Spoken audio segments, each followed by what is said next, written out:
रोहतास दुर्ग के प्रकोष्ठ में बैठी हुई युवती ममता सोन के तीक्ष्ण गंभीर प्रवाह को देख रही थी। ममता विधवा थी, उसका यौवन सोन के समान ही उमड़ रहा था। मन में वेदना, मस्तक में आंधी, आंखों में पानी की बरसात लिए वह सुख के कंटक शयन में विकल थी। वह रोहतास दुर्गपति के मंत्री चूड़ामणि की अकेली दुहिता थी। फिर उसके लिए कुछ अभाव होना असंभव था, परंतु वह विधवा थी। हिंदू विधवा संसार में सबसे तुच्छ निराश्रय प्राणी है। तब उसकी विडंबना का कहाँ अंत था। चूड़ामणि ने चुपचाप उसके प्रकोष्ठ में प्रवेश किया। सोन के प्रवाह में, उसके कलनाद में अपना जीवन मिलाने में वह बेसुध थी। पिता का आना ना जान सकी। चूड़ामणि व्यथित हो उठे। स्नेह पालिता पुत्री के लिए क्या करें, यह स्थिर ना कर सकते थे। लौटकर बाहर चले गए। ऐसा प्रायः होता, पर आज मंत्री के मन में बड़ी दुश्चिंता थी। पैर सीधे न पड़ते थे। एक पहर बीत जाने पर वे फिर ममता के पास आए। उस समय उनके पीछे 10 सेवक चांदी के बड़े थालों में कुछ लिए हुए खड़े थे। कितने ही मनुष्यों के पद शब्द सुन ममता ने घूम कर देखा। मंत्री ने सब थालों को रखने का संकेत किया। अंचर थाल रखकर चले गए। ममता ने पूछा, यह क्या है पिताजी? तेरे लिए बेटी उपहार है, कहकर चूड़ामणि ने उसका आवरण उलट दिया। स्वर्ण का पीलापन उस सुनहली संध्या में विकीर्ण होने लगा। ममता चौंक उठी। इतना स्वर्ण यह कहाँ से आया है? चुप रहो ममता, यह तुम्हारे लिए है। तो क्या आपने म्लेच्छ का उत्कोच स्वीकार कर लिया पिताजी? यह अनर्थ है। अर्थ नहीं, लौटा दीजिए। पिताजी, हम लोग ब्राह्मण हैं, इतना सोना लेकर क्या करेंगे? इस पतोन्मुख प्राचीन सामंत वंश का अंत समीप है बेटी। किसी भी दिन शेरशाह रोहिताश्व पर अधिकार कर सकता है। उस दिन मंत्रित्व न रहेगा। तब के लिए बेटी। हे भगवान, तब के लिए? विपद के लिए इतना आयोजन? परम पिता की इच्छा के विरुद्ध इतना साहस? पिताजी, क्या भीख ना मिलेगी? क्या कोई हिंदू भूपृष्ठ पर ना बचा रह जाएगा जो ब्राह्मण को 2 मुट्ठी अन्न दे सके? यह असंभव है। फेर दीजिए पिताजी, मैं काँप रही हूँ। इसकी चमक आंखों को अंधा बना रही है। मूर्ख है, कहकर चूड़ामणि चले गए। दूसरे दिन जब डोलियों का तांता भीतर आ रहा था, ब्राह्मण मंत्री चूड़ामणि का हृदय धक धक करने लगा। वह अपने को रोक ना सका। उसने जाकर रोहिताश्व दुर्ग के तोरण पर डोलियों का आवरण खुलवाना चाहा। पठानों ने कहा, यह महिलाओं का अपमान है। बात बढ़ गई। तलवारें खींचे। ब्राह्मण वहीं मारा गया और राजा रानी और कोस सब छली शेरशाह के हाथ पड़े।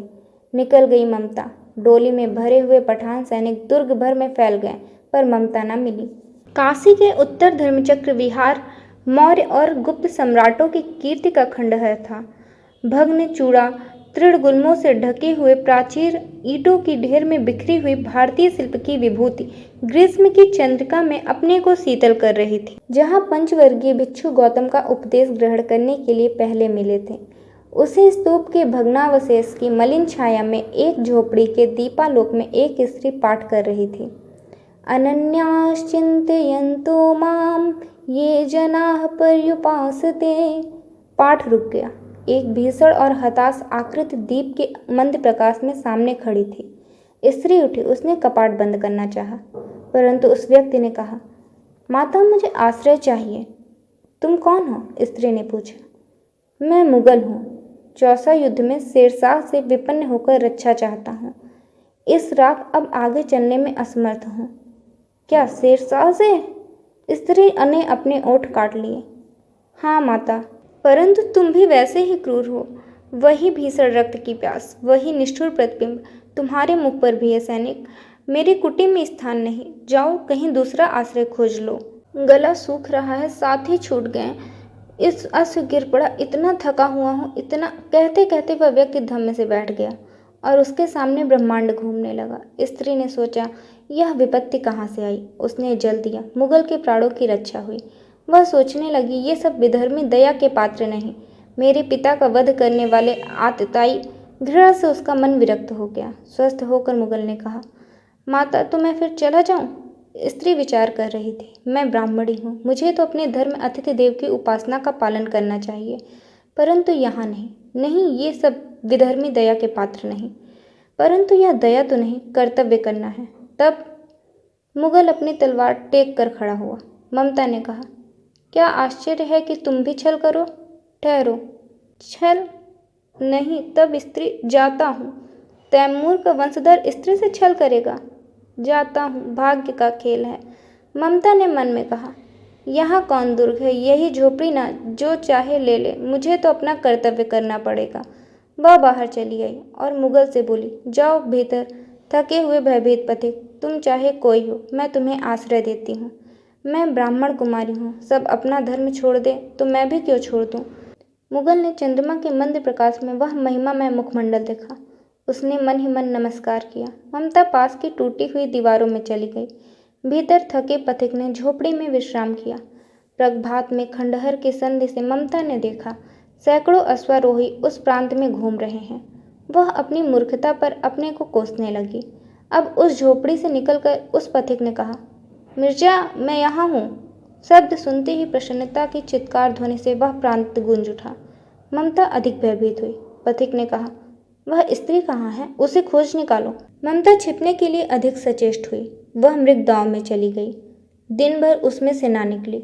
संध्या में जब उन लोगों के जाने का उपक्रम हुआ तो ममता ने सुना, पथिक घोड़े पर सवार होते हुए कह रहा है, मिर्जा, उस स्त्री को मैं कुछ ना दे सका, उसका घर बनवा देना, क्योंकि मैंने विपत्ति में यहाँ विश्राम पाया था, या भूलना मत।